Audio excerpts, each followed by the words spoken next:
So we've seen some pretty great talks over the last couple of days on mechanism design for revenue maximization. Mechanism design is something that's kind of very fundamental to the EC community. So I'm going to put aside the mechanism design question completely aside and ask a much more fundamental algorithmic question, which is how do you choose prices when you have full information about the buyer valuations, but you're not allowed to discriminate between the buyers?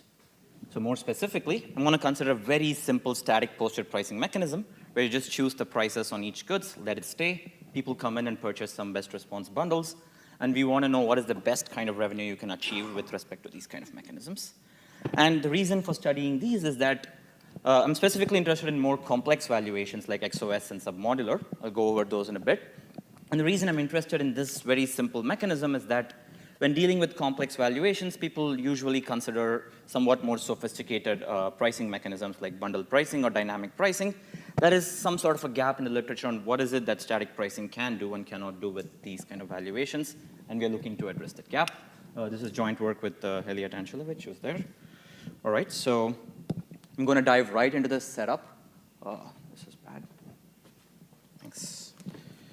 So I'm going to dive right into the setup because people have looked at lots of variants of this question, so I want to be very clear on what is it that we're doing and what is it that we're not. So here's the setup. You have a combinatorial market with a whole bunch of different goods. These goods are available in limited supply. I'm going to use K to denote supply-related constraints. And you're a monopoly seller who controls all of these goods. So your goal is very simple. You want to choose one price for each of these goods. These prices must be static and non-discriminative. Static meaning that once you choose the price, you don't get to change it. Non-discriminative meaning that these prices apply to all of the buyers who come to your system. So you don't get to choose different prices per buyer. You have a whole bunch of buyers in the system. These buyers come in some arrival order. I'll talk about arrival orders a bit later. Each buyer has a submodular or an XOS valuation. And I think the crucial thing to note here is that this is kind of a posted pricing while supplies last setting, which means that once people start purchasing goods and the supply of a good runs out, the good is no longer available to future buyers. But each buyer still purchases a utility maximizing bundle. Buyers are quasi-linear, everything you'd expect. So the important thing is that we still have full information regarding the buyer valuation. So you know exactly what the valuations in the system are. And given this very clean system, your goal is to compute item prices, these static prices that I described previously, to maximize revenue. It's a very clean problem. A lot of people have looked at other variants of this, which I'll talk about in a bit. But why is this question that's something we're interested in?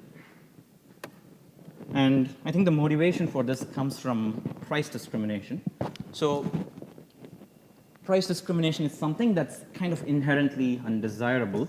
But a lot of papers, and even in practice, people apply price discrimination in lots of different forms, some more subtle than the others. And usually you find people justifying it, saying that if you don't apply price discrimination, you don't get the kind of guarantees that we expect. So we want to actually put like a number to this kind of statement and ask, if you're not allowed to use price discrimination, how much can you obtain as revenue? Remember, the question we are tackling here is revenue, and that's how the setting differs from the posted prices kind of setting for welfare maximization.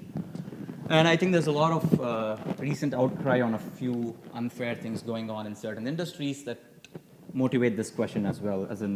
So for instance, I think people notice that people are charged differently based on your location on online retailers. Sometimes online retailers charge you differently based on the operating system you have.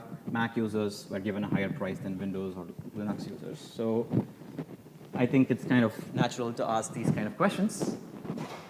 So hopefully you'll believe me that price discrimination is not the greatest thing around. The question is it a necessary evil? So these are the questions that we want to ask. If for the pricing mechanism that we just described, can you get good revenue guarantees when you have submodular or XOS valuations? And the short answer is going to be, depends on what is a good guarantee. We also want to understand how these simple pricing schemes perform with respect to things that are much more complex and what people have already looked at in the past. This includes dynamic pricing, bundle pricing, discriminative pricing, and so on. And finally, for just a couple of minutes towards the end, I'm going to talk about something known as NV-free pricing, which is also a very popular area, topic of study in the field. Essentially, NV-free pricing happens for this model when the buyers arrive simultaneously instead of sequentially, as we consider. So here's a quick overview of what we're going to be up to. I'm going to give you some context for the problem that we are studying by just looking at some related problems that people have looked at in the past. I'm going to state our main result, which is a log-squared approximation algorithm for revenue. I'll try to give some intuition on why log-squared is something that you could be excited about. Finally, as I said, I'll talk about the NV-free pricing problem. All right, so item pricing for revenue maximization is, I will be using the terms item pricing, static pricing, non-discriminative pricing substituted for each other, so I hope there's no confusion. Now, this is a pretty popular problem. Lots of people have looked at it. And I think the seminal work in this area started with this very nice paper by Guruswamy et al., 2003 SODA, where they actually came up with a log M approximation algorithm for unit demand buyers. In some senses, unit demand buyers is among the simplest class of combinatorial valuations that you can consider. It is a special class of submodular and XOS buyers, and what people have been tried for a long time is, could you improve upon this log approximation of unit demand? Surprisingly, quite somewhat more recently, it was shown that even for this very highly restricted class, even when you have unlimited supply, you cannot do better than log M for unit demand. Okay, that's a bit disappointing, but do these kind of nice results at least extend to more complex valuations? Also, surprisingly, we don't know the answer to the question, because the best known approximation algorithm right now for XOS buyers was by Nina Balkan and some others in EC 2008. They gave a 2 to the power log approximation for XOS, sorry. So they gave a 2 to the power log approximation for XOS and subadditive buyers. If you're unable to parse this expression, that's okay. Just imagine that 2 to the power log is actually M. So this was actually a very strong result because the model of information considered in this was something stronger than ours. Something more general than ours, because they assumed that you have absolutely no information about the buyer valuations. All you know is the value of the optimum solution. But the question is, if you know the buyer valuations, can we do something better than this? But before answering this question, I want to talk about why is it that people have not considered this problem. And one of the reasons happened to be that people have actually moved on to other nicer pricing mechanisms. And there are some very nice results in this domain. So for instance, if you use bundle pricing, you can get a log revenue for any arbitrary valuation. If you use dynamic pricing, you can still get log revenue. The same holds for somewhat discriminatory but approximately NV-free pricing schemes. So the point I'm trying to convey is that when it comes to these submodular and XOS valuations, we don't have much of an understanding on what static prices can do. On the other hand, for unit demand buyers, you can actually have a very good idea of what they can exactly do. So this motivates this very nice question, which is also posed as an open question by Balkan et al., which is, can we close this pretty large gap between the lower bound and upper bound? So remember that the lower bound is log M. This is a complexity-based lower bound. No revenue maximization algorithm can do better. The upper bound is sort of polynomial. And our main result partially actually answers this open question. So we can actually get a log-squared approximation for XOS valuations, as long as the buyer arrival order is stochastic and you know what this distribution is. So it's log-squared in both the number of goods and the average supply of goods available in the market. For adversarial arrivals, we actually give an existential result that says there exist prices that do give us the desired approximation, just that we don't know how to compute these prices yet. Hopefully it's kind of clear to you by now why is this an important problem and why there's an important need to actually address and close the gap in this field. So I'm going to move on to the main result, but before that, I'm going to give you a very quick recap on the same things I've been saying all this while, which is, remember that you have a bunch of goods. You have M different goods in the market. K is the average supply of these goods. There are lots of different buyers. Buyers are heterogeneous. Each buyer has an XOS valuation, which means that you have a bunch of additive valuations corresponding to each buyer, and it's just a max over these additive valuations. If that does not make sense to you, you can imagine for the rest of this talk that they have submodular valuations. It doesn't hurt in any way. And as I mentioned, our goal is to compute item prices, static non-discriminative item prices, to maximize revenue. And we assume that the buyers arrive sequentially. So what is the model of arrival that we're considering? We look at three models of arrival here. One, what we call partially adversarial, which is a generalization of the normal adversarial case, where you have a finite set of arrival orders available to you, and you know that the actual arrival is adversarial from within this finite polynomially bounded set. Two is the usual stochastic arrival case. We assume that there is a distribution over the different arrival orders, and you can sample this distribution by means of an oracle. Finally, it's the fully adversarial case, which people with online algorithms are familiar with.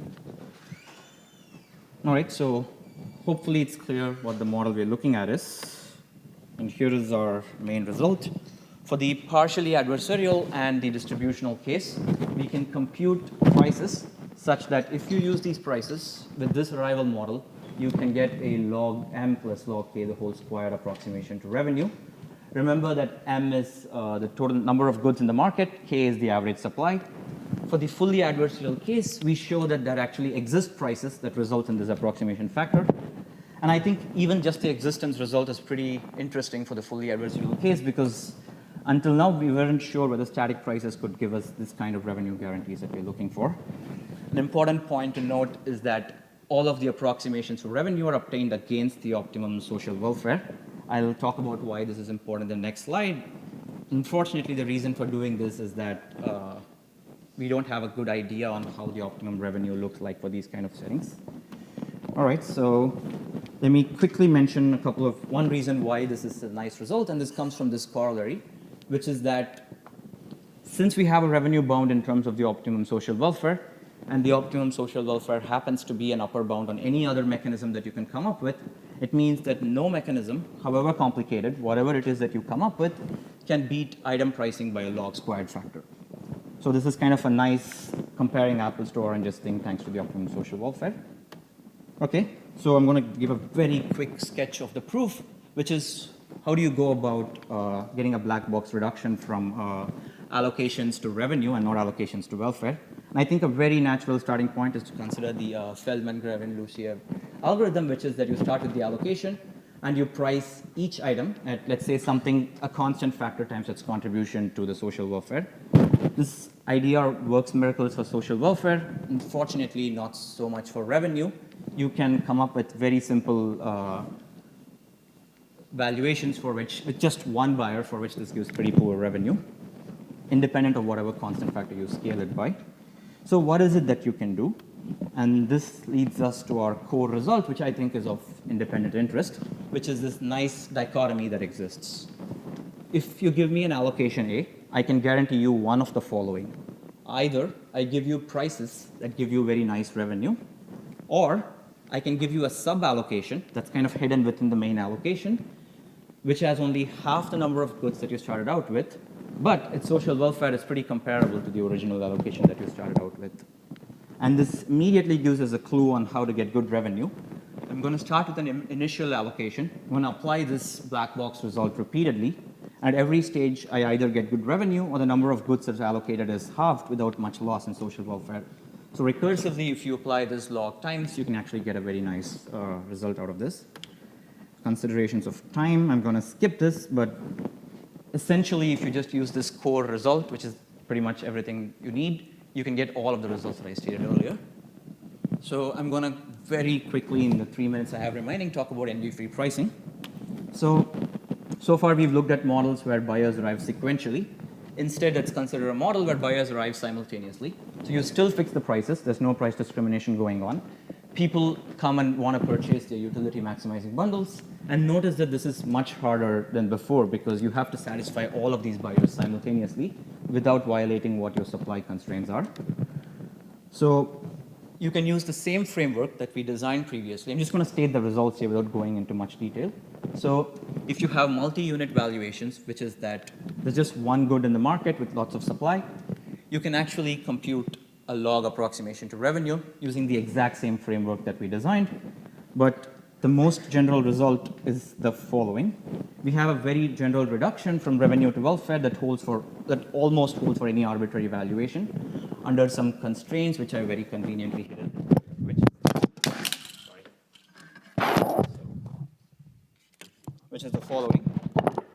If the reduction is as follows, given item prices for welfare maximization, I can compute item prices that lead to good revenue. So if you give me any algorithm that gives you an alpha approximation for welfare maximization via item prices, but these have to be NV-free, so it's not a sequential mechanism. I can give you prices that simultaneously result in good revenue as well as good welfare.